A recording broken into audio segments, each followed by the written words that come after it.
Halo ya Bunda, kita ganti suasana ya. Saat ini kebetulan saya sedang berada di Otaru Canal, Otaru, Hokkaido, Jepang. Dan saat ini sedang winter, ada turun salju sedikit. Dan fakta menarik tentang Jepang salah satunya adalah negara ini penduduknya merupakan negara yang terpintar di dunia versi majalah Forbes tahun 2019, dinilai dari IQ masyarakat yang tinggi, kemudian ranking tes sekolah dan juga peraih Nobel terbanyak. Tidak heran kalau kemudian Jepang disebut sebagai macan Asia dengan penemuan-penemuan dan teknologinya yang mutakhir. Pintar itu kaitannya dengan pendidikan dan membaca buku, ya kan? Penelitian menyimpulkan bahwa membacakan buku sejak kecil kepada anak itu akan meningkatkan kemampuan otak anak. Bagaimana kebiasaan membacakan buku untuk anak di Jepang dan bagaimana pula dengan kondisi di Indonesia? Simak pembahasannya bersama saya Dr. Agnes dalam video edisi spesial Meet Dr. Agnes kali ini.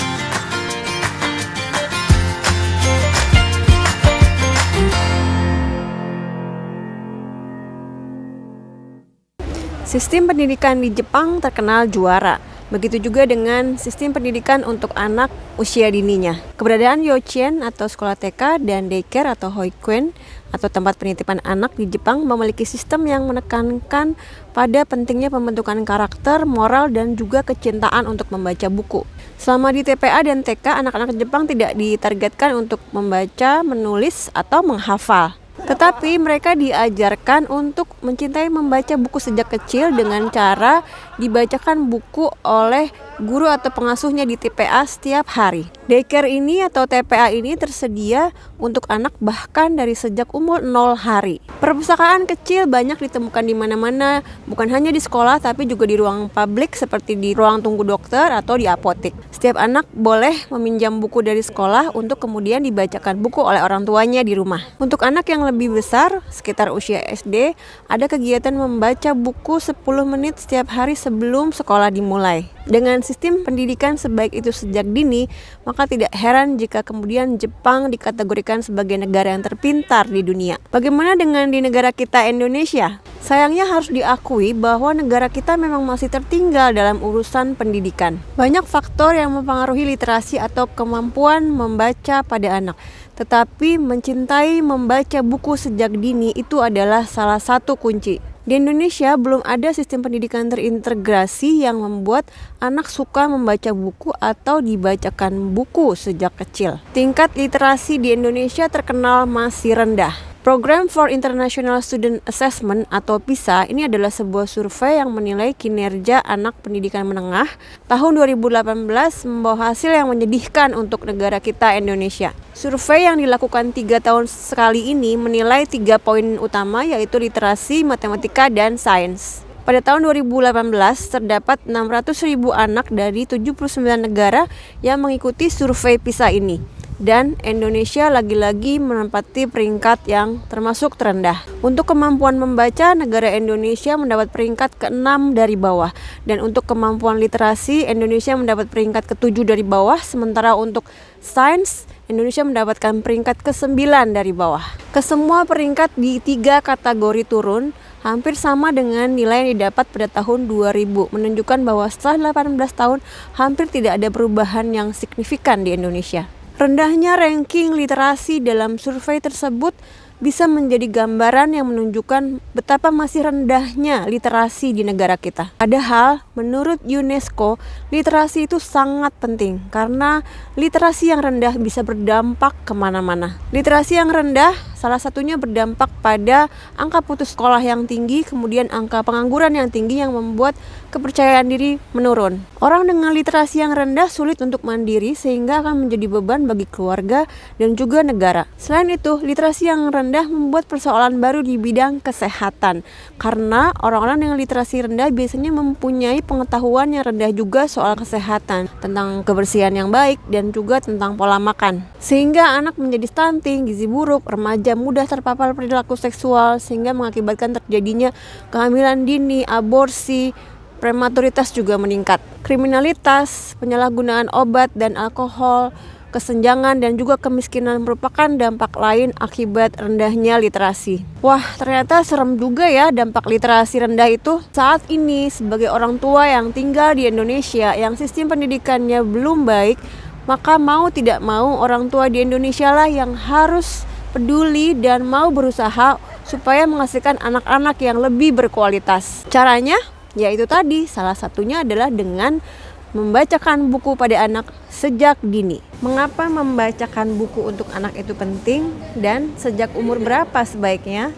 Ibu-ibu milenial dalam praktek sehari-hari sering saya tanya seperti ini. Bun, anaknya suka dibacain buku nggak? Kemudian kebanyakan menjawab, memangnya anak bayi dibacain buku udah ngerti dok. Padahal membacakan buku untuk anak sejak bayi itu penting dan banyak manfaatnya. Berikut pembahasan tentang beberapa penelitian yang menunjukkan tentang pentingnya menanamkan kebiasaan membaca sejak dini pada anak. Yang pertama, sebuah penelitian menarik di tahun 2019 menyimpulkan bahwa seorang anak yang sejak lahir hingga usia 5 tahun tidak pernah dibacakan buku, ia hanya akan mendengarkan kata sebanyak 4.662 kata saja. Sementara anak yang dibacakan buku sehari sekali akan mendengarkan 296.660 kata. Dan anak yang dibacakan 5 buku dalam sehari akan mendengarkan kata sebanyak 1.483.300 kata. Di sini terlihat bukan betapa jauh perbedaan kata yang didengar oleh anak yang tidak pernah dibacakan buku dan yang sering dibacakan buku setiap hari. Konsekuensinya, anak-anak yang lebih sering dibacakan buku akan lebih banyak memiliki kosakata dan memiliki kemampuan matematika yang lebih baik. Mengapa? Karena pengenalan kata sejak dini ini akan mempengaruhi perkembangan jaringan bahasa di otak. Kecepatan berpikir juga dibentuk melalui interaksi yang erat dengan bahasa. Si anak akan memiliki pengalaman verbal yang lebih banyak dan juga kosakata yang lebih banyak. Lalu daya ingat, daya nalar atau reasoning dan juga kemampuan konseptual akan terbentuk lebih kuat. Yang kedua, sebuah penelitian jangka panjang melakukan tes membaca dan tes IQ pada pasangan 1.890 anak kembar. Mereka melakukannya pada saat anak kembar ini berusia 7, 9, 10, 12, dan 16 tahun. Mereka menemukan fakta bahwa pada anak yang sejak usia 7 tahun kemampuan membacanya sudah lebih baik ketimbang anak seusianya, maka ketika remaja dia akan memiliki kemampuan nonverbal yang lebih baik. Kemampuan nonverbal ini misalnya kemampuan berpikir abstrak, kemampuan menemukan pola-pola, dan juga kemampuan kognitif secara umum. Penelitian tersebut menyimpulkan jika seorang anak memiliki kemampuan membaca yang kuat sejak kecil, maka diprediksi si anak akan memiliki IQ yang lebih tinggi di saat remaja nanti. Ketiga, penelitian pada 7 anak berusia 8 tahun di tahun 2009 menyimpulkan bahwa membaca akan membuat white matter atau area putih di otak bertambah. Penambahan white matter ini akan memperkuat sistem jaringan informasi di otak yang membuat kecepatan berpikir anak saat menerima informasi juga menjadi lebih baik. 4. Menurut penelitian yang berjudul Reading Aloud, Play and Social Emotional Development, membacakan buku untuk anak bukan hanya akan meningkatkan kemampuan literasi, tapi juga meningkatkan kemampuan sosial dan emosional yang diperlukan untuk bisa sukses dalam hidup. Anak akan belajar mengungkapkan perasaannya dengan kata yang sebetulnya adalah hal yang sulit. Sehingga dengan seringnya belajar mengungkapkan perasaan, anak juga akan belajar mengontrol perilakunya ketika merasakan marah atau sedih. Tips membacakan buku untuk anak menurut American Academy Pediatric atau AAP. Banyaknya fakta penelitian yang mengungkapkan tentang pentingnya menanamkan kebiasaan membaca sejak kecil pada anak bagi kemampuan literasi, IQ, dan juga sosial emosional, membuat AAP membuat pernyataan khusus terkait hal ini. Menurut AAP, tidak ada kata terlalu cepat untuk membacakan buku kepada seorang bayi. Membacakan buku kepada bayi dan anak akan menstimulasi perkembangan otak secara optimal dan juga memperkuat hubungan antara anak dan orang tua yang sangat dibutuhkan di dalam periode emas perkembangannya. AAP memberikan tips bagaimana membacakan buku pada anak agar menyenangkan dengan cara-cara berikut. Yang pertama, peluklah anak dan membacalah dengan melibatkan emosi. Bayi usia beberapa hari atau beberapa minggu sudah dapat mengetahui dan memilih suara atau wajah orang tuanya. Walaupun mereka mungkin tidak mengerti kata-kata atau cerita yang dibacakan dari buku, mereka akan merespon dari emosi suara dan juga ekspresi wajah orang tuanya saat membacakan buku atau berbicara dengan mereka. Mereka menyukai buku berwarna terang dan mereka akan sangat senang berada di pelukan hangatnya lengan ayah dan bunda. Yang kedua, pilihlah buku yang penuh warna dan berbahan keras. Ketika bayi semakin bertambah usianya, mereka akan memegangi buku dan memasukkannya ke mulut untuk eksplorasi. Ketiga, buatlah waktu spesial untuk membacakan buku. Bayi yang aktif mungkin akan kehilangan ketertarikan terhadap sesuatu hanya setelah 1 atau 2 menit. Jadi ikuti saja kemauan mereka, tetapi tetap bacakan buku, bicara, dan bernyanyi dengan bayi secara teratur. Lama-lama ketertarikan dan waktu konsentrasinya akan bertambah. Gunakan waktu spesial ini untuk memberikan perhatian penuh hanya untuk bayi. Jangan lupa matikan TV, komputer, atau telepon genggam untuk fokus hanya kepada bayi atau anak. Yang keempat, lakukan ritual membaca buku setiap hari bersama anak. Setelah usia bayi semakin besar, membaca buku bersama dapat menjadi rutinitas yang membantu untuk menenangkan anak sebelum waktunya tidur. Anak batita maupun balita senang diberi kesempatan untuk memilih. Jadi, biarkan mereka memilih buku untuk dibaca bersama.